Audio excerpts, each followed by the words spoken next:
You're listening to Healing Wisdom. I'm Pandora Peoples, and today we're speaking with astrologer and astrocartographer Martha Clarke. Behind me is the Medusa Quartet.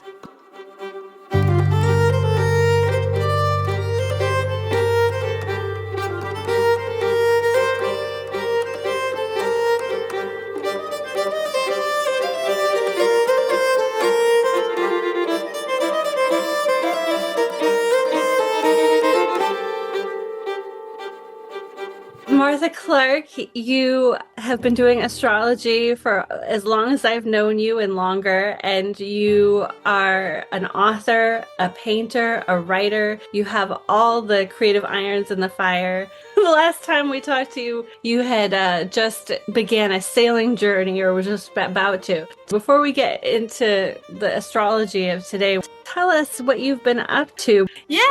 I took a year off last year to go sailing and traveling and deciding where to settle in Italy, because Italy was always going to be where I went back to. And I finally crossed the Atlantic. I still kind of can't quite believe I've done it. It was such a big trip on a ship called the Blue Clipper Toll ship, an amazing ship with an absolutely extraordinary crew. And the highlights of the trip, because, parts of it were really boring and then parts of it were like, all the sailing adventures all thrown at you together. But what stood out were three things: was the youthfulness and the passion and the joy of the crew. No internet, no mobile phones. They were the three standout. Oh, no alcohol, because you obviously can't have alcohol on a long distance trip like that of any kind. It gets locked away. So you're completely in the moment, Pandora, completely. You're literally standing there, and maybe it's calm, maybe it's rocky, maybe you're strapped in, and you have to get three people to help you out of the hatch onto your watch. But when you're there, you're just present with the other people on deck. You're talking about whatever comes up. You're laughing and joking with each other. You're teasing each other about nothing. You're pouring your heart out to somebody, or you're closed because you don't want to say anything. And it's like all of human day-to-day life, but it's obviously condensed because you're on a ship. And even if you don't get on, you have to get on. It's kind of like life. And most of us did get on. It was hilarious because there was a combined between the crew and the paying guests, because they're called voyage crew, and then we're called voyage crew and they're called boat crew. 6 out of the 21 of us was Irish. I mean, you couldn't make that up. So the teasing and the joking and the banter and the political incorrectness, and the teasing and the saying things that these days you'd probably be fired for. It's just because we all know that's what the Irish are known for, is the quick wit and the repartee and the saying something you shouldn't, but you say it so charmingly you get away with it, and there was no offence intended anyway. That's what I remember, That sounds like so much fun. Have you ever gone sailing?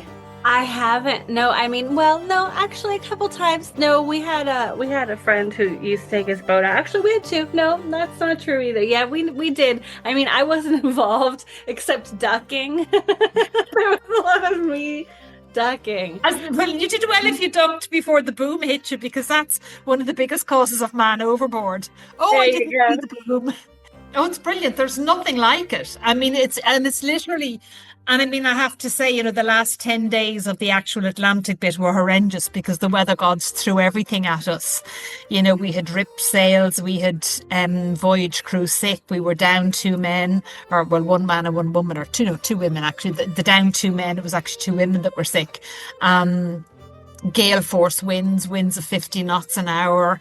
It was just incredible. And then, when you get to the Azores, because then the last leg then was from the Azores to Portugal, and it becomes a badge of honour because we were the first tall ship to cross the Atlantic in 2026. And then the rest of them all came in like a week or two after us. And it becomes a badge of honour. It's like, well, how many sails did you rip?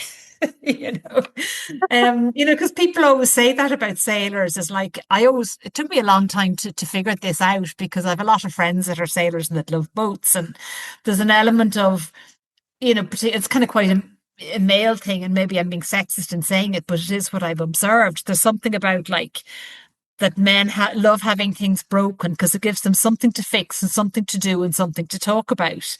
So the more things that go wrong on a boat, the bigger your story can get when you're back ashore. You know?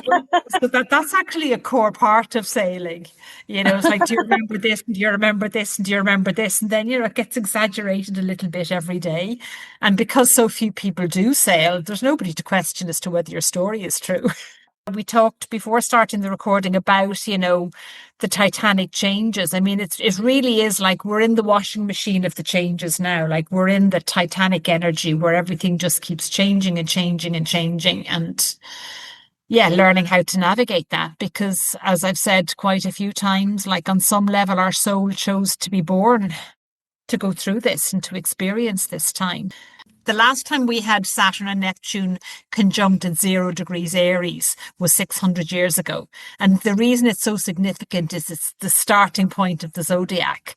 So it's the start of a whole new 600-year cycle, if you think of it that way. And as you rightly said, Neptune went into Aries a few days ago. And I mean, I saw it instantly because a few hours beforehand, I was walking around Florence and there was, because Aries, as you know, is ruled by Mars. So Mars is all about passion and drive and action. And the number of police cars that were screaming around Florence on a quiet Sunday afternoon, ambulances screaming around with the sirens blaring. And then what did we have straight after that? A flash flood of hailstones. And I mean, what's Neptune? Neptune's water. What are hailstones? Water, fire and water. Literally about 6 hours before Neptune moved into Aries.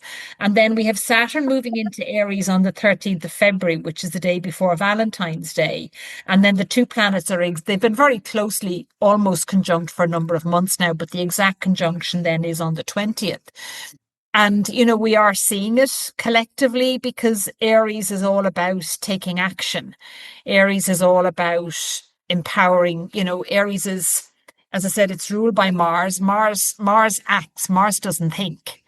So, what we have been seeing, quite a few people have been writing interesting things around how Neptune and Pisces led to the explosion of social media. And that makes perfect sense because Neptune is glamour. Neptune is illusion. Neptune is your huge creativity. It's your sensitivity. It's, where you're in the world, but not of the world. It's when you sit and paint and you've no idea where the vision came from. But it can also be escapism. And if you think about social media is both. Media isn't all bad. I mean, like the number of art classes or writing workshops or artist retreats or writing things I found out on Instagram has been phenomenal.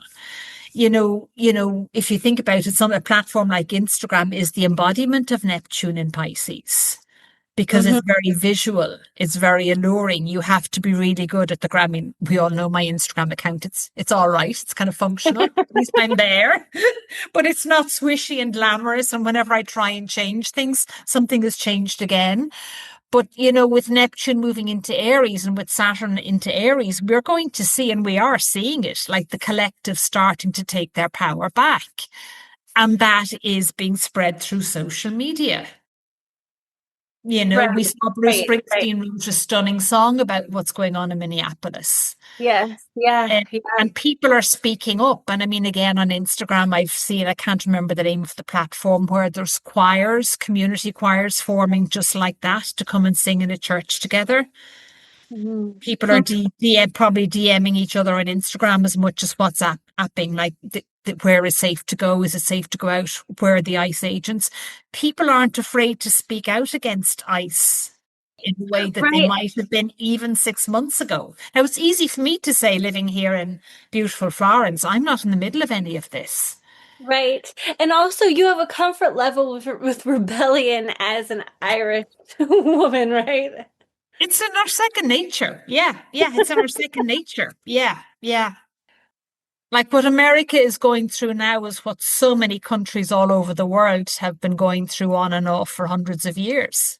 It's fascinating living somewhere like Italy where as a resident, it's a completely different life than somebody who came here 10 years ago. And it's not that I was illegal 10 years ago. I wasn't. I just wasn't resident. It's not the Mhm. same thing. There's all these different layers of belonging.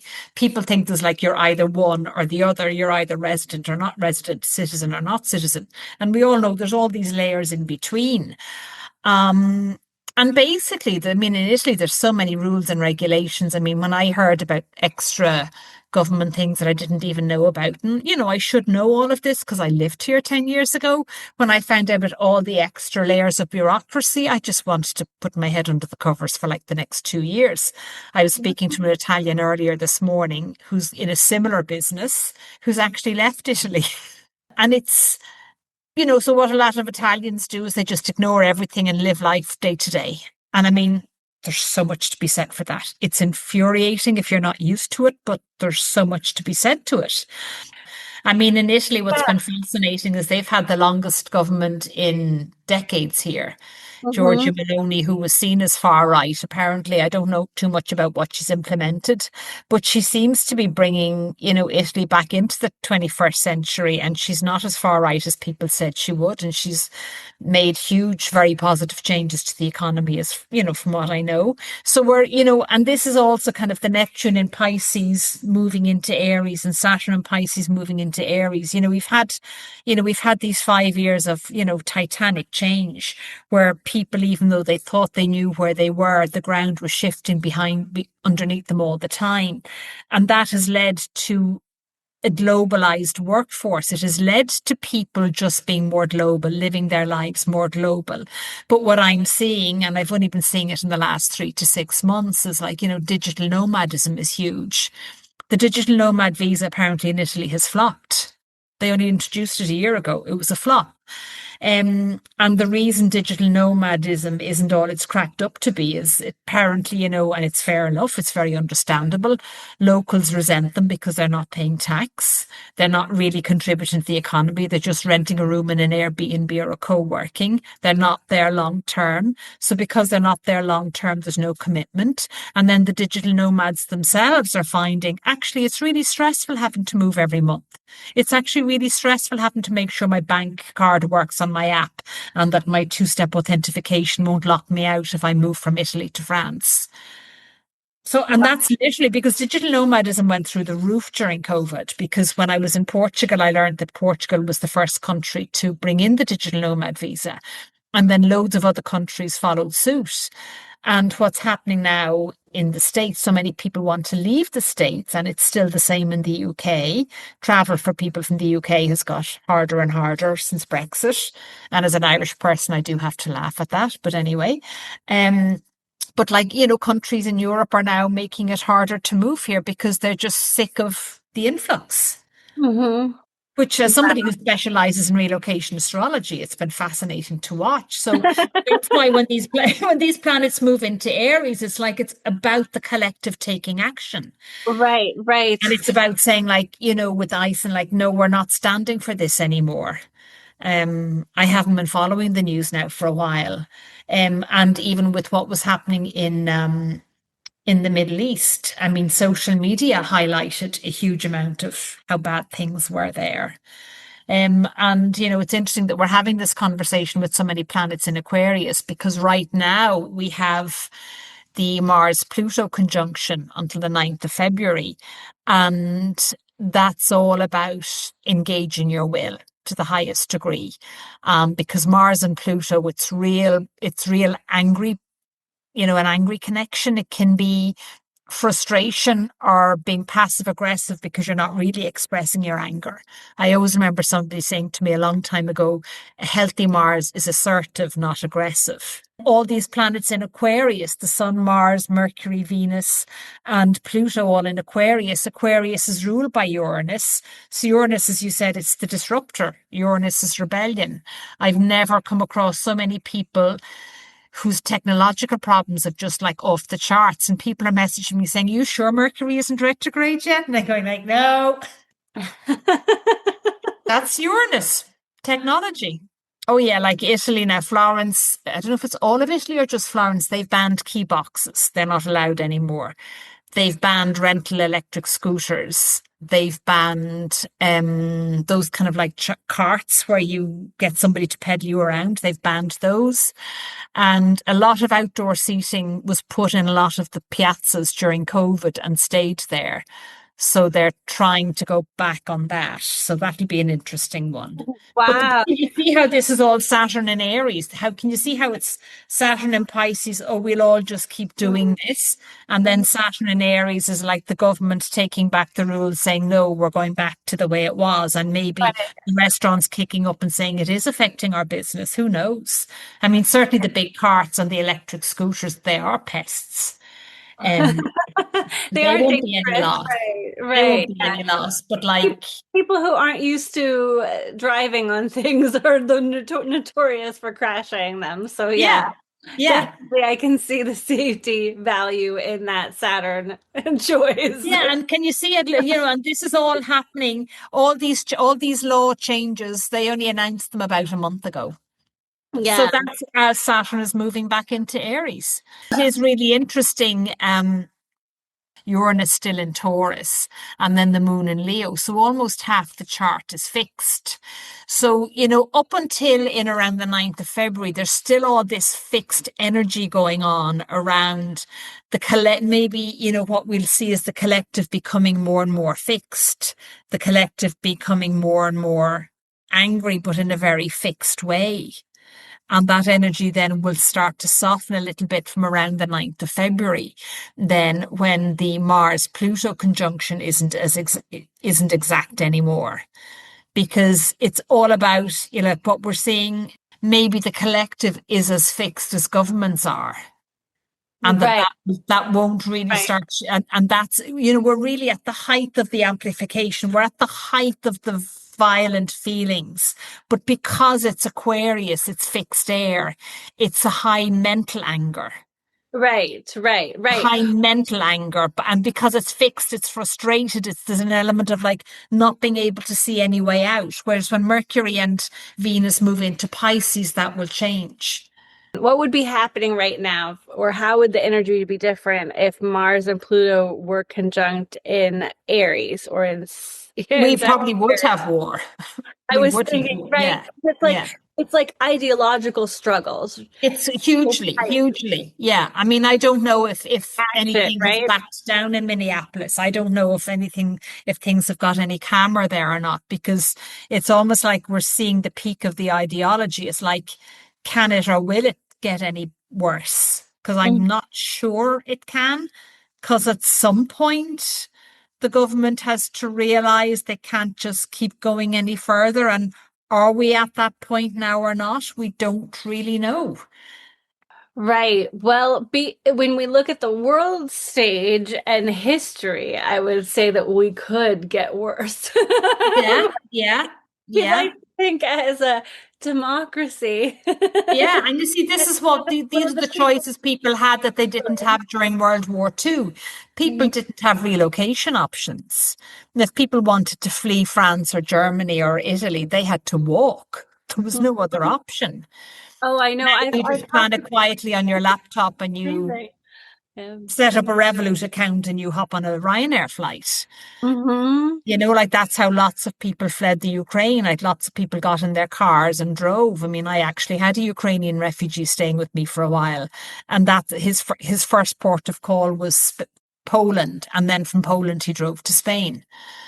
So we do have choices that people didn't have in World War II in that, again, coming back to social media and technology is keeping us more informed about how things are, which does give us more power to make decisions. Mm. We Yeah. mightn't like to, we harp on about how bad technology is. We forget about the good aspects of it. And those people haven't worked out, but how it's worked is that my antenna is very fine tuned. There was a time where I would spend 3 to 6 weeks saying, oh, it's my fault, I have to try harder. Whereas now after 3 days, I'll know.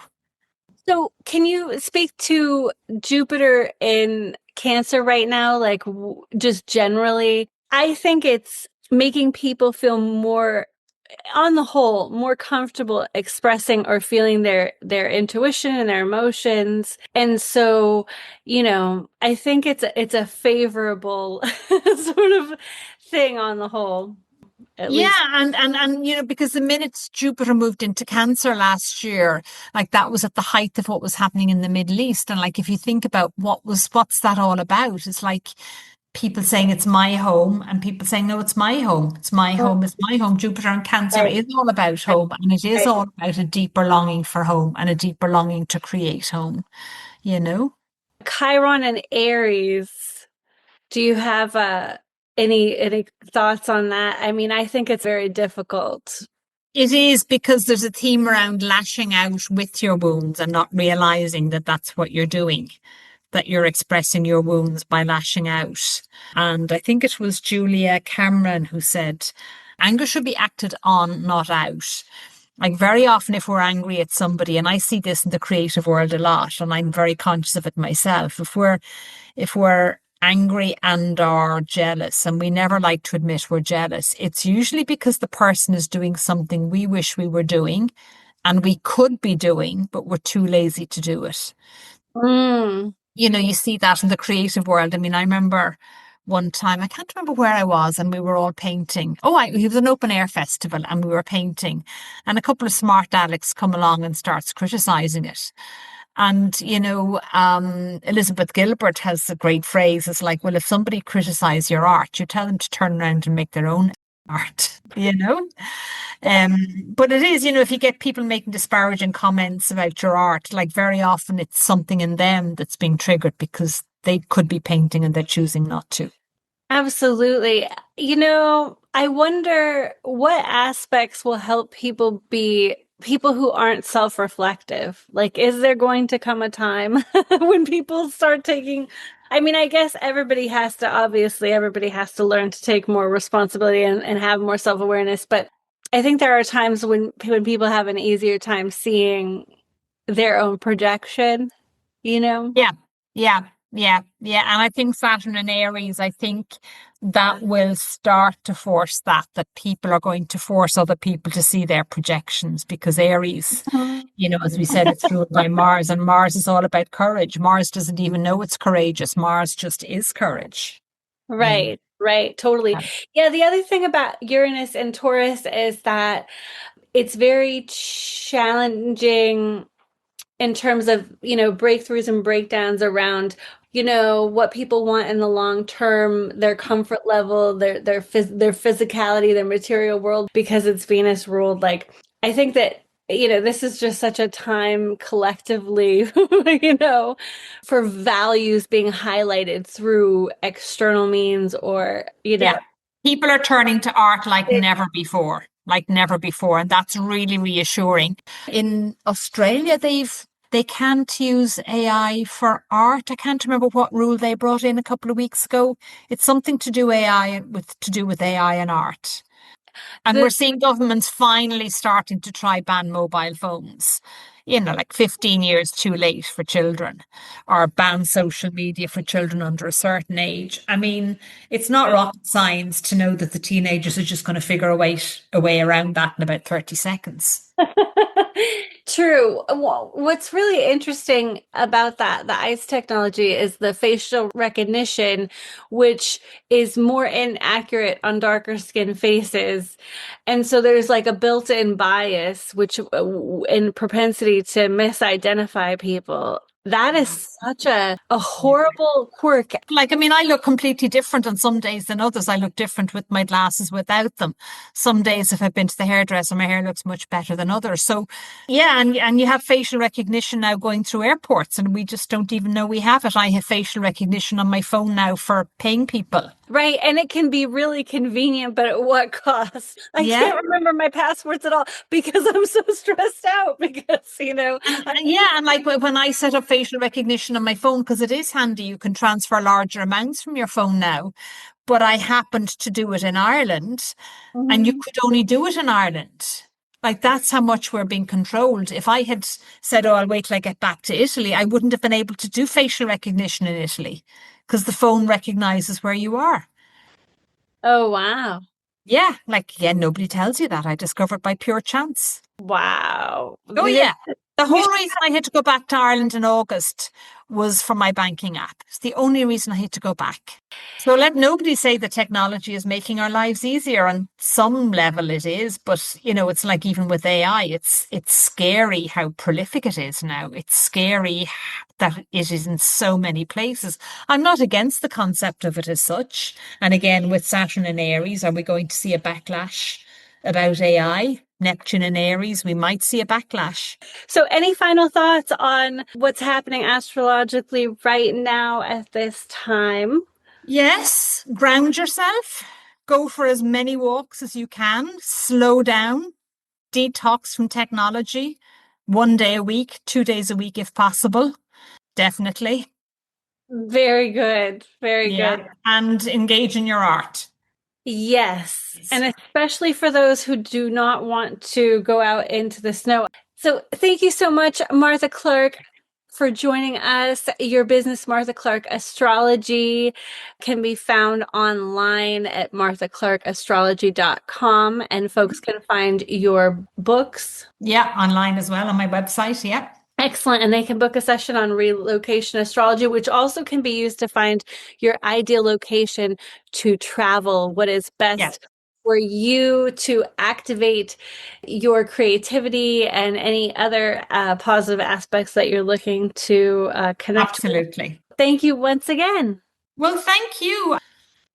You've been listening to Healing Wisdom. All of our shows are podcasts at healingwisdomradioshow.com and WOMR.org. You can hear this and other episodes wherever you get your podcasts. We're going to go out with another tune by Medusa Quartet. This one, Dancing Room Only, Chasing the Sun.